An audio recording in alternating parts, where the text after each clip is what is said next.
Wasn't expecting this to come together this quickly here, guys, but I was able to cobble something together with the flow regulator I actually had from MIG welder. It's the same coupling as on picked up a nitrogen bottle there, so I was able to cobble up some fittings. So I'll show you what transpired here.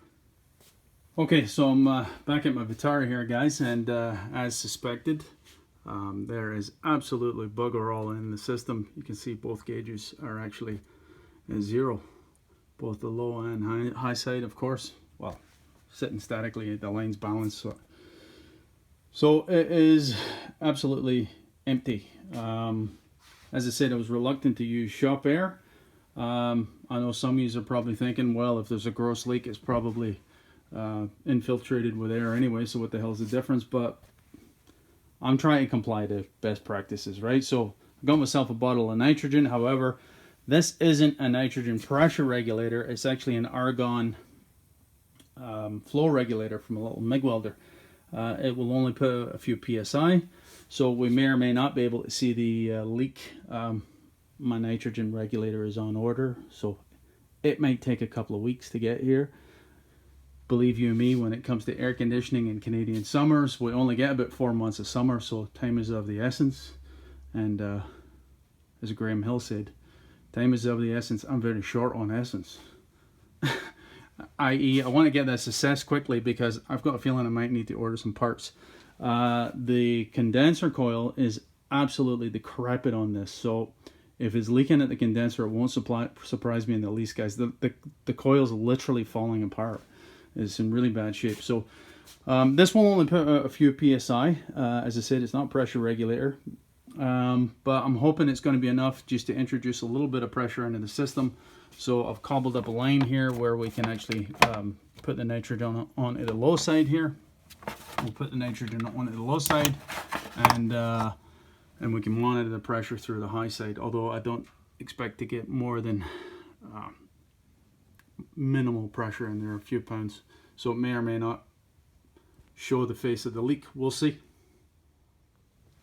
Okay, well, surprisingly, I was able to introduce just about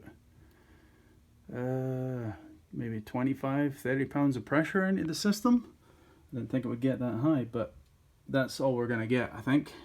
Again, that is not a pressure regulator, guys. It's only used on a temporary basis.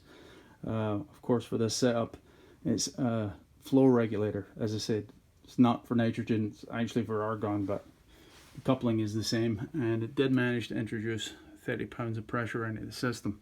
So I don't know if that's going to be enough, but we'll see if we can see anything leaking. I can't hear anything leaking. Perhaps not surprising at 30 pounds, but maybe it's enough that we can actually see some bubbles somewhere. So we'll soap things up. Okay, so I've had to just repressurize this because we lost our 30 pounds in 10 minutes, guys. So we clearly have a massive leak. I've just took the front grill off here because I think it might be in the condenser. So as I said, we're going to soak that down, but I don't know if you can see it very well. Let's see if I can get another source of light on here for you. That looks like an oil stain in the bottom right hand corner of the condenser there. You see that? See some light on it? Yeah. It looks quite wet. There. I don't know if you can see that. Let me see if I can drop the whole camera inside. See that corner? I suspect that's where it's leaking from. That looks like an oil stain. It's a telltale sign of a breach, of course. All on the bottom there. It looks quite wet on the bottom edge there. Assuming that that is refrigerant, of course, or at least the oil that the refrigerant carries.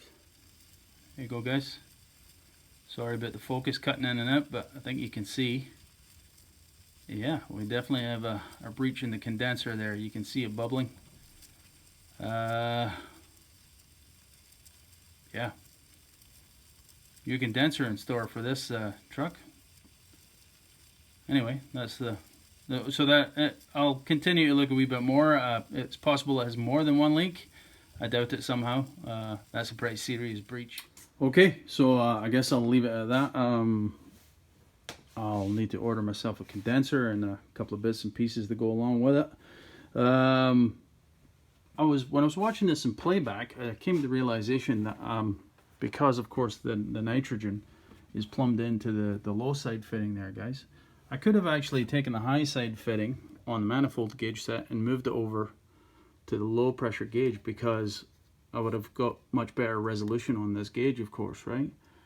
But this is a special circumstance, as you can imagine. But I did realize that when I was actually watching this in playback. I suppose that would have made a bit more sense. But anyway, yeah, I'll leave it at that. So that didn't take long at all. It's a massive leak, so it was pretty straightforward. Again, watching it in playback, I could see like it looked like a tracer die on the fins near that bottom corner. But I actually hit it with a UV light, and surprisingly it doesn't really fluoresce, so I'm not sure what the story is there. Perhaps it's been washed out.